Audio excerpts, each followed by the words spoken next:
Did you know that there is a motorcycle so popular that it has sold more than 100 million units? That's right, the Honda Super Cub.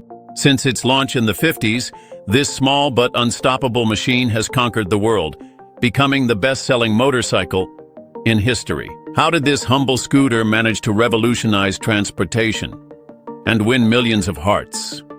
Today I will tell you the incredible story of this two-wheeled legend. In 1956, Japan was rising from the ashes of World War II. It was a difficult time, with streets crowded with bicycles, few cars, and a transportation system that couldn't keep up. It was in this context that two visionaries decided to change everything: Soichiro Honda and Takeo Fujisawa. These two were like Batman and Robin, but in the world of motorcycles. Soichiro, the engineering genius, and Takeo, the business mastermind, had a mission: to create a motorcycle that could be used by anyone, from the farmer in his village to the housewife in the city. The result was the Honda C100 Super Cub, launched in 1958. This motorcycle was a revolution. A single-cylinder engine of 50 cubic centimeters with semi-automatic transmission take, and a design that combined the best of a motorcycle and a scooter. It was lightweight, durable, easy to handle, and, most importantly, cheap. What was the key? Accessibility. Honda wanted this motorcycle to be like rice in Japan, something everyone could have. At first, things weren't so easy. The first generation of the Super Cub had a critical problem. The clutch slipped. For many companies, this would have been a disaster. But Honda had a different philosophy. They decided to face the problem head-on. Instead of hiding like cowards, as other brands did, Honda basically said, "Is the clutch slipping? Don't worry, we'll fix it for you." And that's what they did. The Honda managers canceled their employees' vacations and repaired each defective motorcycle, customer by customer. This level of commitment not only solved the problem, but also created a loyal customer base that trusted the brand. Imagine that. You buy a motorcycle, it has a defect, and suddenly you have a Honda technician knocking on your door to fix it. That's dedication. In a short time, sales began to take off. By 1959, Honda was producing 30,000 units monthly, and the Super Cub accounted for 50% of motorcycle sales in Japan. In 1963, Honda decided it was time to conquer the global market, so starting with the United States. But there was a problem. In America, motorcycles had a bad reputation. Thanks to gangs and Harley-Davidson, the image of motorcyclists was associated with rebels and tough guys. Basically, motorcycles were for guys with leather jackets, tattoos, and trouble with the law. Not exactly what Honda had in mind. To change this perception, Honda launched a revolutionary advertising campaign. You meet the nicest people on a Honda. The ads showed families, students, and workers riding the Super Cub, directly contrasting with the image of Harleys. The strategy worked. In a few years, Honda surpassed all motorcycle brands in sales in the United States. And while Honda celebrated, Harley-Davidson faced its worst crisis, to the point where they almost went bankrupt. Eventually, they had to ask the government for help to survive. And yes, folks, the little Super Cub brought the iconic Harley-Davidson to its knees. David versus Goliath motorcycle version. The Super Cub did not remain stagnant. Honda knew that to stay on top, they had to constantly innovate. In 1966, the C102 was launched.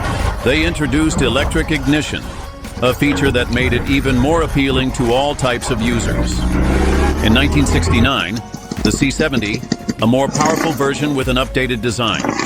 And in 1986, the C100EX. This model brought a 4-speed gearbox, enhancing its versatility, making it a very popular motorcycle. As the Super Cub evolved, so did its impact on the world. In countries like Vietnam, Indonesia, and Thailand, this motorcycle became the preferred means of transportation. It was perfect for everything, from carrying goods to traversing difficult terrains. It was chosen by all types of users, from women and men who were new to driving. to employees of food stores or those making deliveries. By the year 2007, the Honda Super Cub had reached an impressive milestone, 50 million units sold. But this was just the beginning. In 2017, the Super Cub officially became the best-selling motorcycle in history, with over 100 million units produced. 100 million motorcycles? That's more than the population of many countries. Basically, if you haven't seen a Super Cub, you probably live on the moon. To celebrate, in 2018, Honda launched the Super Cub 125, a modern version that combined classic design with cutting-edge technology. But the story of the Super Cub doesn't end here. In America and Southeast Asia, its success led to a new generation of motorcycles, the Honda Wave. These motorcycles, with 110 cubic centimeter engines, inherited the simplicity and reliability of the Super Cub, adapting them to modern needs. With over 60 years of history and millions of units sold, the Honda Super Cub had already proven to be an indestructible and universal machine. However, the world of transportation and the needs of users began to evolve.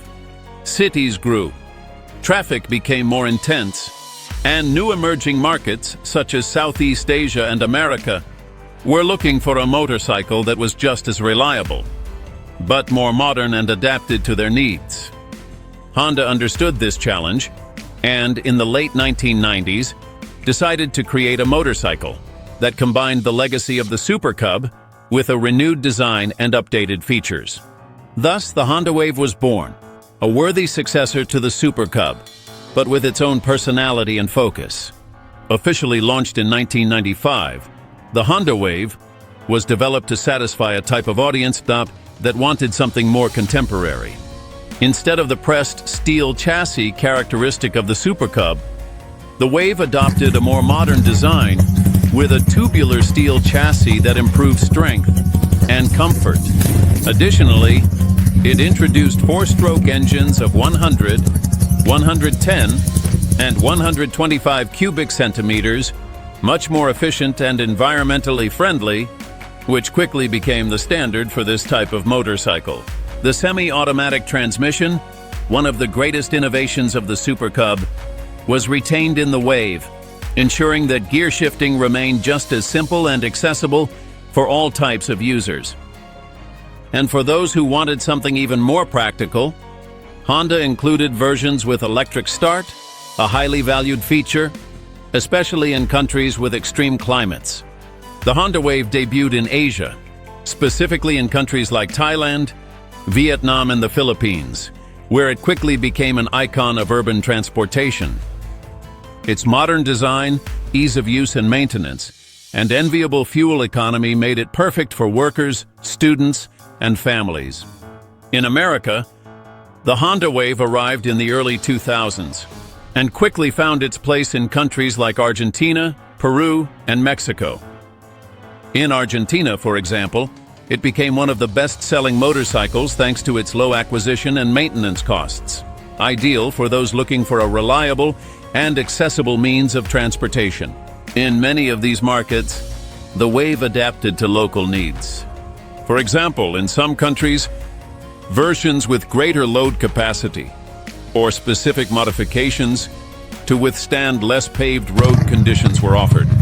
Just as the Super Cub changed the perception of motorcycles in the 60s, the Honda Wave also left its mark on popular culture.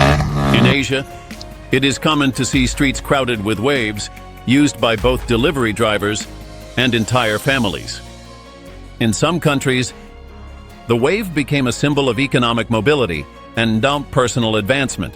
In America, it was associated with youth and practicality, being one of the preferred motorcycles for those seeking independence and style at an affordable price. Moreover, its simple design allowed users to easily customize it, adding a touch of unique identity. Although the Honda Wave has its own identity, it is impossible to ignore the similarities with the Super Cub. Both share a common philosophy, being motorcycles for everyone. Honda understood that it was not just about creating a product, but about solving a global mobility problem. The Wave not only honors the legacy of the Super Cub, but also amplifies it, adapting it to modern needs, without losing that essence of accessibility, reliability, and mechanical simplicity.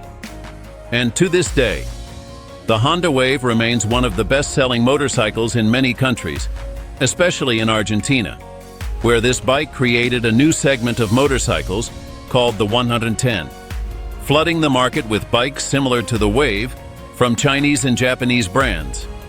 And Honda continues to release updates to keep up with technological and environmental trends.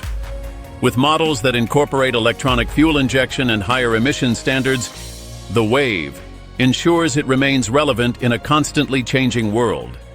And here we are, more than 60 years after the birth of the Honda Super Cub, a motorcycle that not only remains current, but continues to reinvent itself. So how did such a simple motorcycle achieve this level of impact? Perhaps because it's not just about its design, its price, and/or its durability.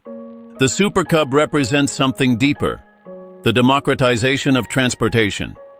From the narrow streets of Hanoi to the bustling markets of Buenos Aires, the Super Cub has become an extension of everyday life. It is the motorcycle that takes children to school, transports goods to markets, and connects entire communities. And the most fascinating thing is that the Honda Super Cub never fell behind. In every generation, in every model, it adapted to the needs of the time. Its design may seem simple, but that simplicity is precisely what makes it perfect.